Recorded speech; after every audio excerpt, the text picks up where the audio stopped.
Sa pagputok ng balitang muling binuksan ang posibilidad na makabalik sa ere ang ABS-CBN. Ibinahagi naman ng ilang kapamilya stars ang dating mensahe ni ABS-CBN President Carlo Katigbak. Mababasa sa quote card ni Katigbak ang tungkol sa estado ng ABS-CBN matapos ito mawala ng prangkisa.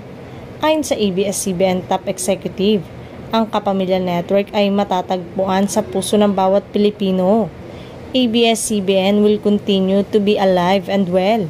Tila eto na umano ang tamang panahon para muling magbalik sa ere ang Kapamilya Network.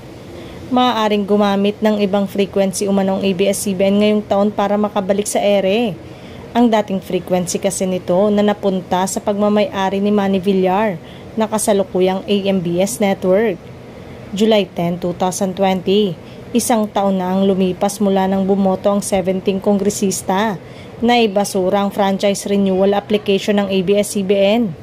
May 4, 2020 naman ang opisyal na nawala ng bisa ang 25 years legislative franchise ng ABS-CBN Corporation. Eksaktong 7:52 ng gabi ng araw ring yon na maalam sa ere ang ABS-CBN. Tigil operasyon na ang lahat ng telebisyon at radio station na nasasaklawan ng napasong prangkisa.